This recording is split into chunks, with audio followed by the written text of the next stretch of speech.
coming back to life. What if the person who saves your life is the one society told you to ignore? As we start this genuine Black story, I want you to think about that question. By the end of this story, you'll see every face you pass in the world in a new manner. It's not cooked. It's true. And it doesn't start with a hero in a suit. It starts with a black waitress wearing a $10 apron. You're watching Hidden Worth, where we tell the stories that the world never stopped to see. You have a reason to be here.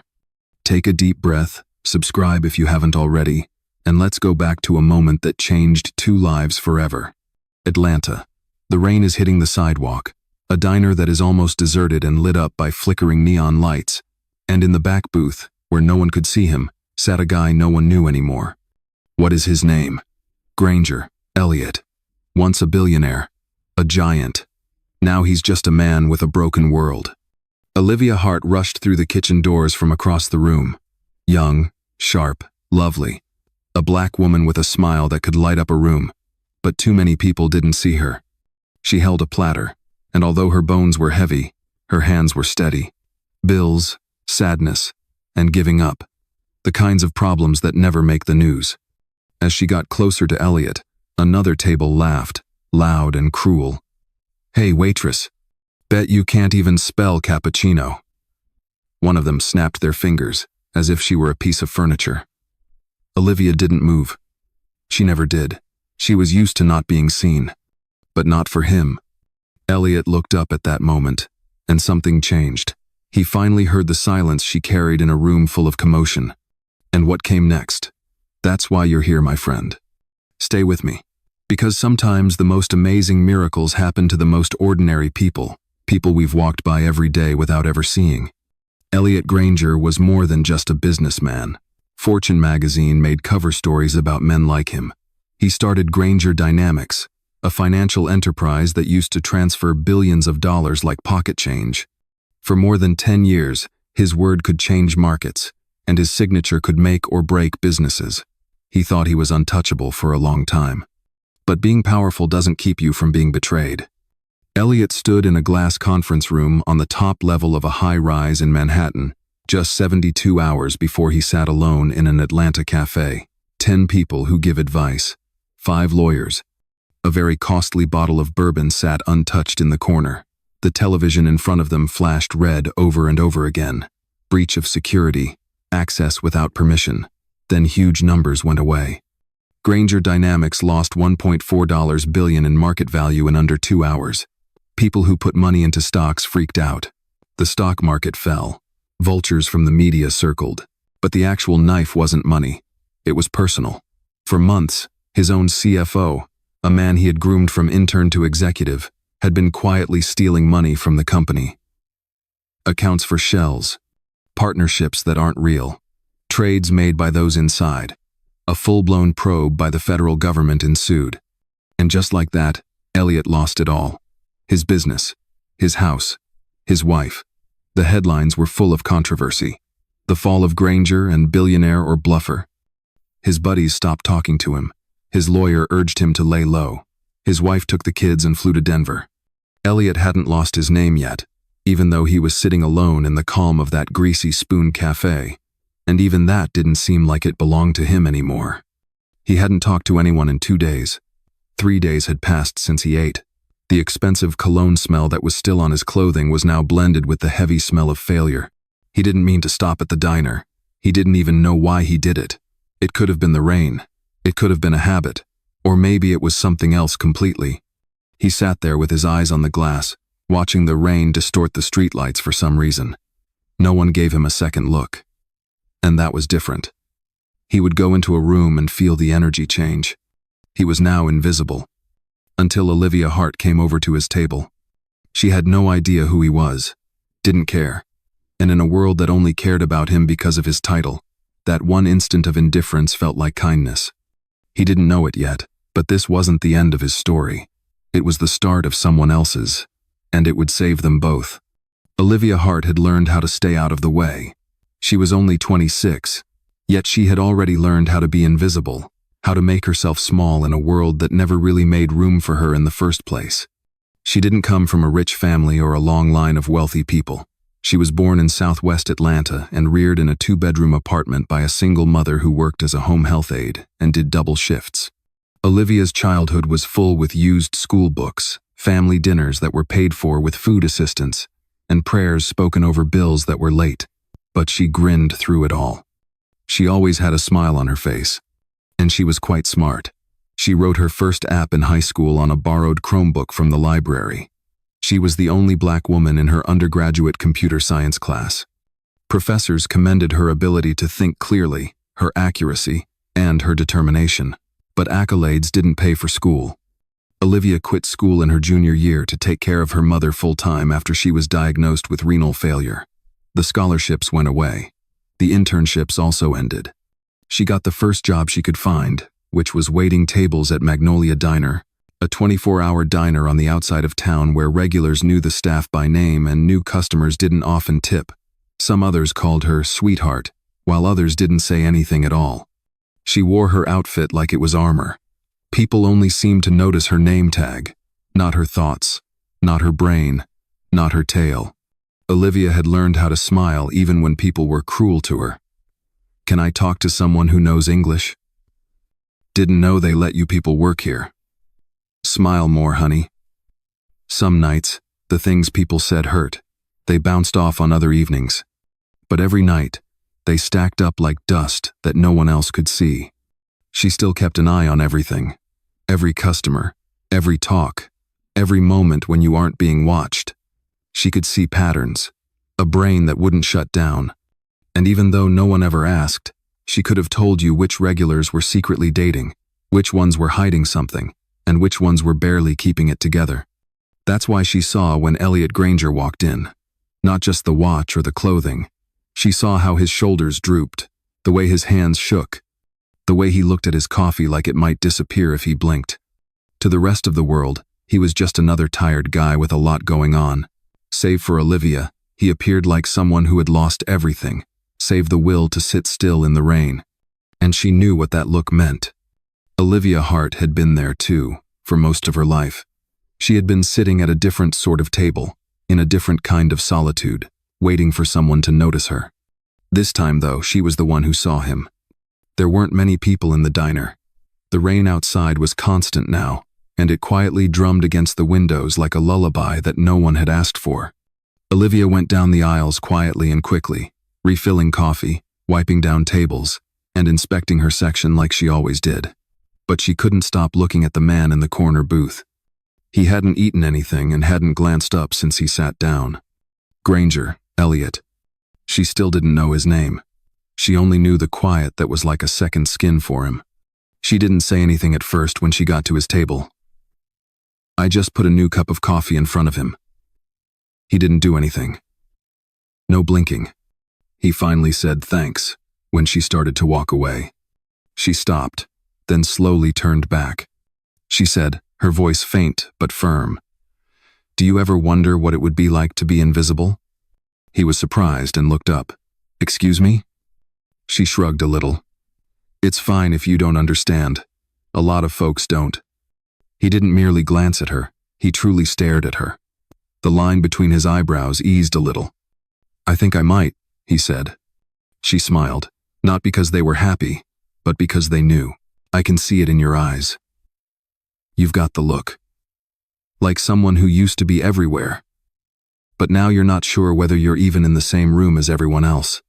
Elliot leaned back because the words impacted him harder than he thought they would.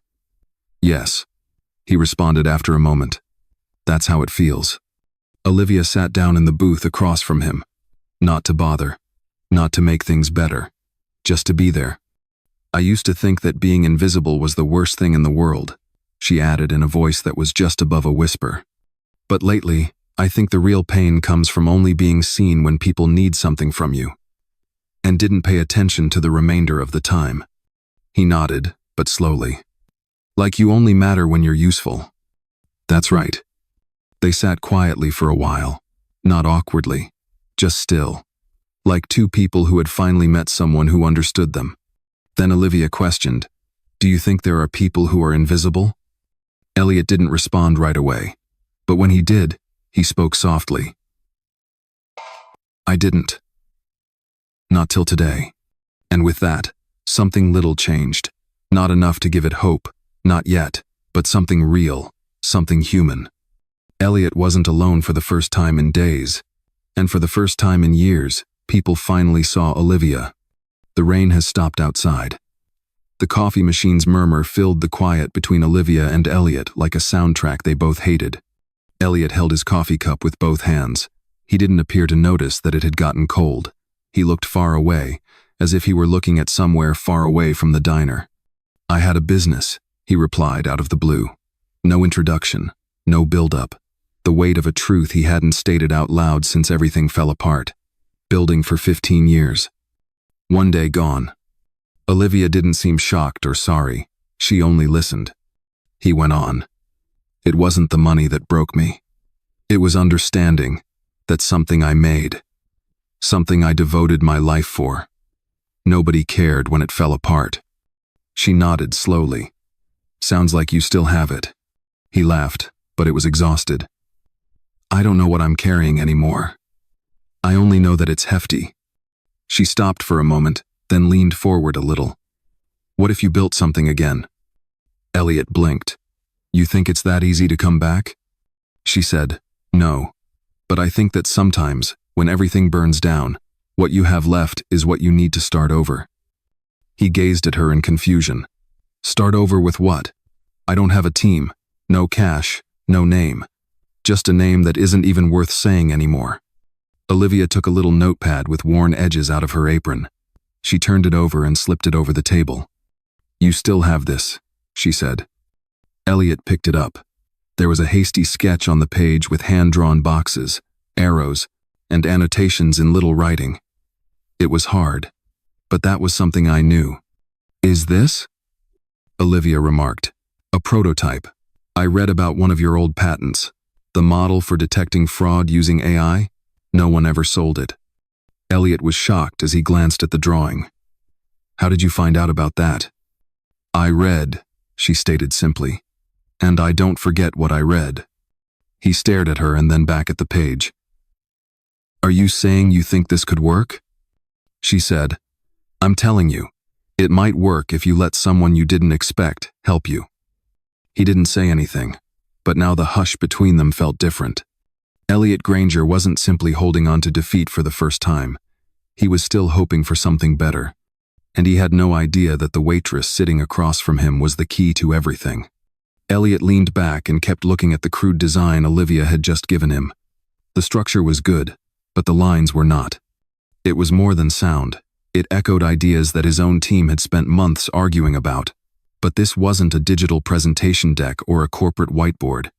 Someone drew this with a pencil on the back of a diner receipt, by a server. "You didn't just think of this, did you?" he asked, squinting his eyes.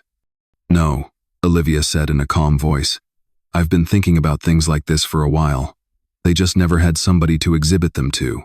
He leaned in a little. "You're not simply a server, are you?"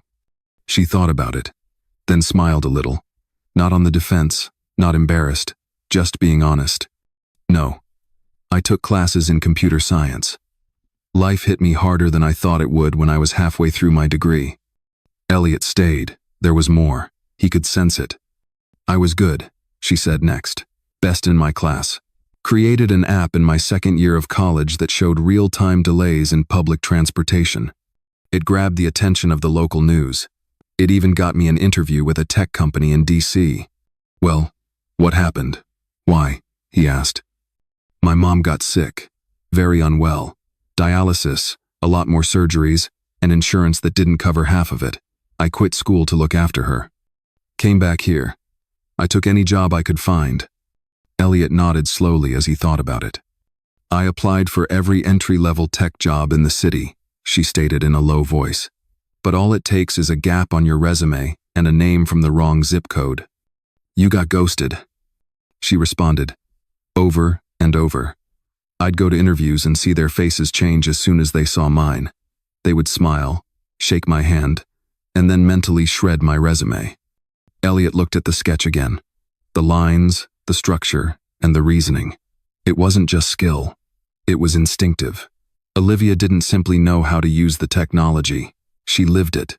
"You know," He continued, almost to himself. "You're the smartest person I've talked to in a long time." She looked him in the eye, still calm. "You're the first one to stay long enough to see." And just like that, the story changed. Elliot thought he had lost everything when he went inside that diner. But there was a woman sitting opposite from him who had never lost anything since the world never let her really have it in the first place. Up until now. They met again the next night. Not in the booth, not with coffee, but in the basement of the diner, down there. It wasn't fancy. The walls were made of cinder blocks and had been painted once and then left alone. There was an old mop bucket in the corner next to a shelf full of unopened ketchup bottles. The air had a subtle fragrance of bleach and grease. But it was peaceful. And most importantly, it belonged to them. Olivia had informed the manager that she needed a few hours off for a side project. He had shrugged and given her the keys to the back stairs. Persons never asked inquiries about persons they couldn't see. Elliot got there late and was still wearing the same coat he had on for days. He held a beat-up laptop in his hand, which was the last thing he had from his old life. They made room on a foldable table and began to work. It was clumsy at first. Olivia used a Chromebook with a broken screen. Elliot's hands shook a little as he typed. But over time, something began to grow between them. Not just code. Not just talking. But have faith. Olivia planned out the back end of the fraud detection system, adding in adaptive algorithms she had been learning about in her free time. Elliot worked on the interface, making sure that people will be able to use the dashboard in a clean, straightforward, and intuitive way. They fought. They laughed. They dared each other. They began to believe somewhere between fixing bugs and refilling coffee. The world went on outside. People honked their horns. People went to bed. Headlines shouted about everything they weren't. But something was being rebuilt in that cellar, slowly and steadily, line by line. Olivia brought in an old desktop monitor she had acquired on Craigslist for $10 on the third night. She said, "A bigger screen. More room to see what's possible." Elliot nodded and plugged it in. "That's the first time in weeks that I've heard someone say what's possible." She turned to him. "Well, that's all this is, right? A chance at something better?" They had a working prototype before the end of the week. "Yes, it's basic, but it works. And lovely in its own way. A system that could find patterns of fraud before most businesses even knew they had been hacked. Not heavy. Able to grow. Smart. But it also had something quite special. It had both of them. Not only the skills they had honed in their own lives, but also the scars they had received along the way. The nights that no one witnessed. The refusals. The things I wish I hadn't done. And maybe that's why it worked. Because it wasn't made by people who wanted power. People who were looking for purpose built it. All together. On a Tuesday, the first real test happened. Olivia had found a tech grant accelerator for early-stage startups that would take pitches at the last minute. $5,000. In the business world, it was a modest amount, but for them, it meant additional hours of work, maybe a good office chair, and finally getting rid of the $10 monitor that flickered every few hours. Elliot stopped for a moment. He said, "I haven't pitched anything since the fall. I don't think anyone wants to hear from me." Olivia raised one eyebrow. "Then don't pitch as Elliot Granger, the CEO who fell. Pitch as the guy who is starting again from scratch. Or even better, let me pitch it." He blinked. "You?" She smiled. "I've been serving coffee to boardroom guys for 2 years. I know what they are thinking. Let's give them something they don't expect." For 3 days, they got ready. Olivia went over every line and polished every slide. Elliot was in charge of the back-end demo. When the day came, they stood together on a borrowed stage at a downtown community hall. The area was lit by inexpensive lighting and their willpower. Olivia donned the same black blouse she wore to work, but without the apron. She moved forward, looked at the panel, and grinned. "Olivia Hart is my name. I work as a waitress, and I helped build an AI that could help small firms keep their jobs." There was no sound. But she wasn't finished. "You know, folks like me shouldn't be standing here. I didn't go to Stanford for a tech degree. My family didn't have a lot of money. I am black. I'm a woman. People have warned me in 1,000 quiet ways that I don't belong in places like this." She stopped for a moment. "Let that fact sink in. But I do fit in here, and I'm not asking anyone to help me. I'm giving something that could help other people." Then she showed off the app, which was clean, speedy, and clever. Elliot watched from behind the curtain, his heart racing more than it ever did during his old investor meetings. The judges asked tough questions. Olivia answered each one with calm and accuracy. She didn't move. She didn't give in. When it was over, she strolled backstage as if nothing had occurred. 3 days later, they got an email saying they had gotten the award. No business support, no free gifts from charities, just faith, earned. Olivia didn't cheer or cry when Elliot told her. She just nodded and continued. "We didn't need anyone to help us. All we needed was an opportunity to prove our worth." And finally, someone had seen that too. Not because they looked the part, but only because they were ready. Success has a curious way of bringing shadows back to the surface. 2 weeks after they got the grant, Olivia and Elliot were working on their second demo for a bigger investor showcase. People were in a good mood. The app worked better. Bugs were gone. Hope was high. The email came then. It didn't get to Olivia. It went directly to Elliot. The topic line was short. "We need to talk. Sean." Elliot didn't say anything for a whole minute. Sean Durkin, the man who used to be Granger Dynamics' CFO and sat next to him, the same guy who had betrayed him, stolen millions, and vanished when things went wrong. He was back now. Olivia peered behind him. "Are you going to answer?" Elliot's jaw got tight. "I don't know yet." He did, however, respond. Curiosity and unfinished wrath have their own weight. They met in the foyer of a hotel close to Midtown. Sean came in wearing a fitted blazer, gold cufflinks, and the same smug assurance that Elliot recalled all too well. Sean sat down and said, "I heard you're making something." Elliot didn't move. "I don't want to talk about small things." Sean leaned in. "Then I'll be clear. I have money to spend. The real thing. I realize you're still short on cash.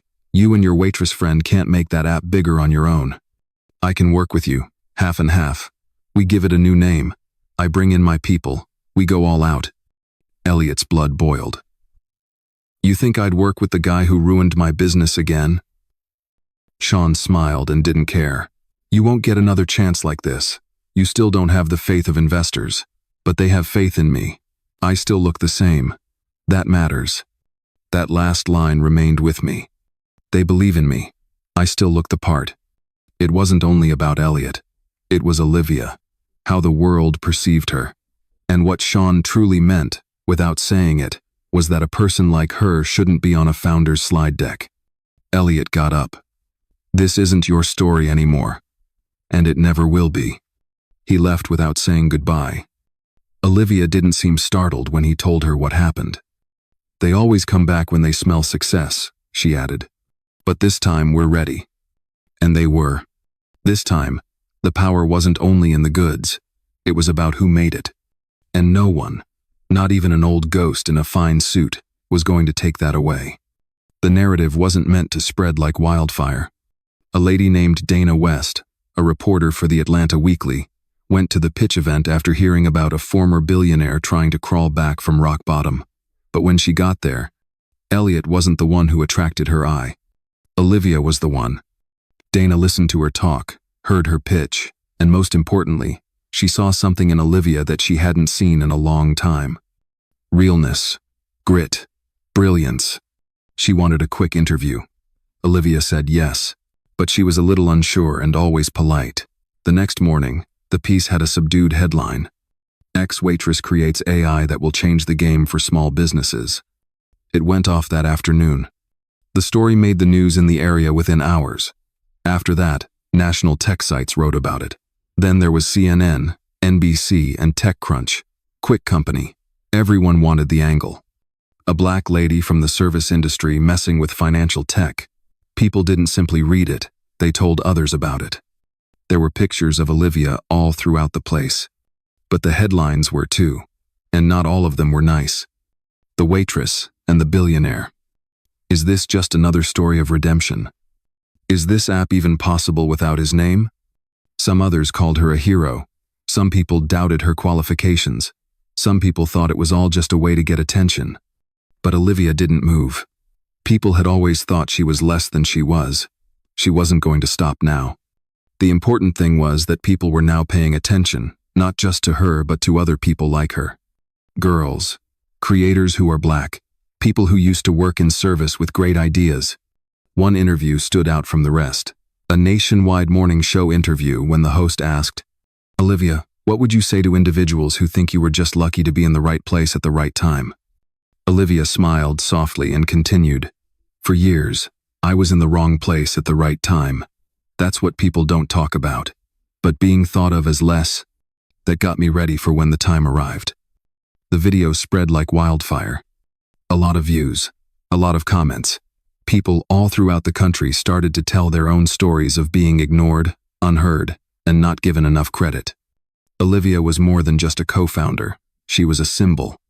Elliot turned to her and remarked, "You've done more with your truth than I ever did with my titles." She didn't gaze at him with pride. She looked at him with tranquility. She said, "Maybe that's what this was always about. Not being seen by the world, but finally seeing ourselves." And now, everyone had to look. Fame affected the speed of things, but not the distance between them. Olivia and Elliot had already shifted their work to a small but cheerful co-working space on Peachtree Street. No more dark basements or used displays. People who wanted to invest were phoning. Developers wanted to get in. Opportunities came quickly, and so did stress. But when there were no headlines or handshakes, it was just the two of them again. Sometimes it was late at night, when the city hustle quieted, and all you could hear was the hum of a server and the clink of ice in cheap office mugs. Elliot would be going over a contract, and Olivia would be fixing a glitch. They didn't say much. They didn't have to. The quiet had become pleasant, even holy. Elliot stood behind her one night while she worked. She could feel him before she saw him. He was heavier than normal. He said, "I've been trying to say something." Olivia stayed where she was. "Say it then. I believe I love you." The words were clear but fragile, hanging in the air. She slowly sat back. She stopped typing with her fingers, but her face stayed the same. "I know," she said. He chuckled softly at that. "Of course you do." At last, she turned to look at him. "But you don't love me," she continued in a calm voice. "You love what I pulled you out of. There is a distinction." It seemed like Elliot wanted to fight, but he didn't. He let her go on. She said, "Don't love me because I saved you. Love me because you see me. Not only when I'm winning, not because the news made me seem good, but you still come when I'm quiet, terrified, or have nothing left to give." He gulped heavily. What she said was more honest than any headline ever could be. Finally, he answered, "I do see you." She looked at his face, not for big gestures, but for something real. And what she saw was enough. She didn't reply, "I love you," back. Not that night. Not for a while, maybe. Because what they possessed didn't need a name. It was the kind of love that blossomed slowly in the ground of shared survival. That didn't blossom when there were lights on. It did when no one was around. And sometimes the deepest type of love is the one that doesn't ask to be named. It just stays there. Elliot would always be quiet for a minute when people asked him how it all started years later. Then he would remark, "It all started with a girl in an apron who asked me if I believed in people I couldn't see." And they would smile nicely, as if he were being poetic. But he wasn't. He was being honest. That moment in the diner, when Olivia recognized him as a person instead of a failure or a billionaire, changed everything. What happened next? The business, the news stories, the speaking tours. It was just the tip of the iceberg. The truth was more complicated. It was about what occurs when someone looks past your flaws and says, "You're still worth something." Olivia never became showy. She always wore her name tag as if it meant something. She would tell people, "I used to clean tables for a living," even while she was on stage in front of thousands of people. And that doesn't make me any less smart. It just makes me conscious of who never gets to sit at the table. She started a nonprofit called Visible to help young women of color get jobs in computing. It wasn't being nice, it was a plan. She said, "Right now there are geniuses walking around in shoes with holes in them. We need to stop ignoring it." Elliot? He never became the man he used to be. The suits became easier. The names didn't matter. When someone asked him what the most important thing he learned from losing everything was, he said right away, "Sometimes you have to lose the world to see the people in it." So, here's the question I want to leave you with. Who have you stopped seeing? Who puts your groceries in bags? Who provides you food? Who opens the door for you when you're on the phone? Who do you pass by every day without giving it a second thought? Because the person you ignore today can be the one who can alter your life tomorrow. We all want miracles to happen. But sometimes the miracle is merely seeing someone who's been there all along and waiting to be seen. This was a story about Black people. But more than that, it was a story about people. One of strength, recognition, and forgiveness. And if it made you feel anything at all, share it. Not for us. But there is someone out there who is still not seen. You've been watching Hidden Worth. If this story means something to you, write a comment and tell us where you're watching from. And don't forget to subscribe to get more tales that remind us of what matters most. Because at every turn, there is someone you should see. And someone worth being.